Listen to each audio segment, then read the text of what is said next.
Olá, pessoal, tudo bem com vocês? Aqui é o professor Jean, de Sociologia. Estou aqui para falar da nossa aula, né, desse primeiro roteiro, desse terceiro bimestre. E eu gostaria que vocês tivessem bastante atenção, porque a gente vai falar de um tema importantíssimo, que é o tema trabalho. Não só no sentido de entender as necessidades requeridas pelo mercado de trabalho hoje em dia, né, mas pensar também o tema em si, né, até no sentido filosófico da palavra trabalho. Bem, a habilidade, né, que vai fundamentar essa aula é compreender o trabalho como mediação entre o homem e a natureza.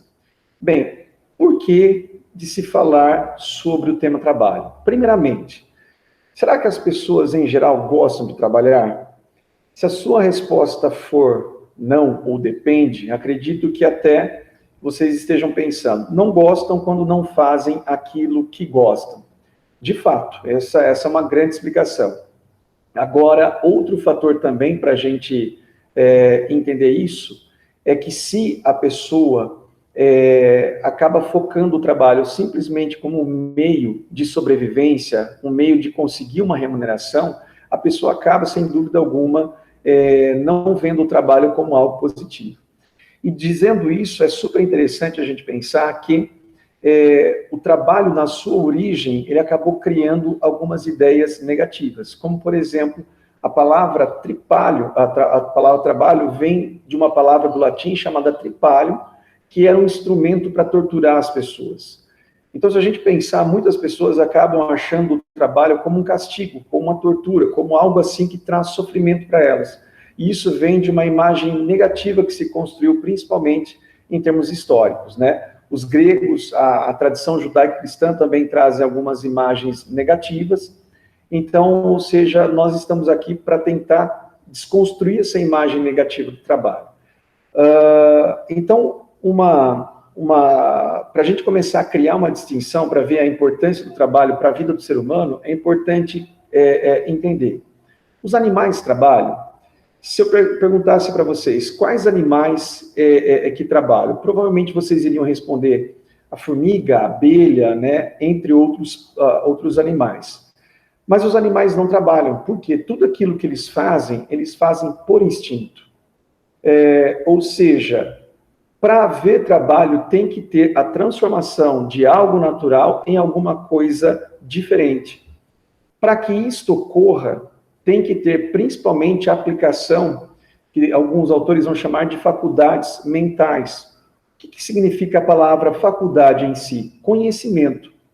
Então, ou seja, pelo conhecimento, e no caso o ser humano é o único animal que é capaz de produzir conhecimentos, ele consegue transformar a natureza, algo natural, em alguma coisa totalmente diferente. É só a gente pensar tudo que está ao nosso redor. Se, por exemplo, você estiver assistindo essa aula no seu computador ou no seu celular, tudo que tem no seu celular, por exemplo, veio de algo natural, mas você não encontra na natureza um celular, por exemplo, né?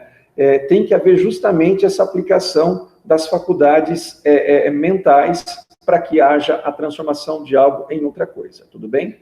Então, aí, eu gostaria que vocês, se pudessem acompanhar lá no roteiro de vocês, tem um texto muito bom, e ele traz uma definição muito interessante. Ele diz assim que trabalho é o esforço humano dotado de um propósito e envolve a transformação da natureza através do dispêndio de capacidades mentais e físicas.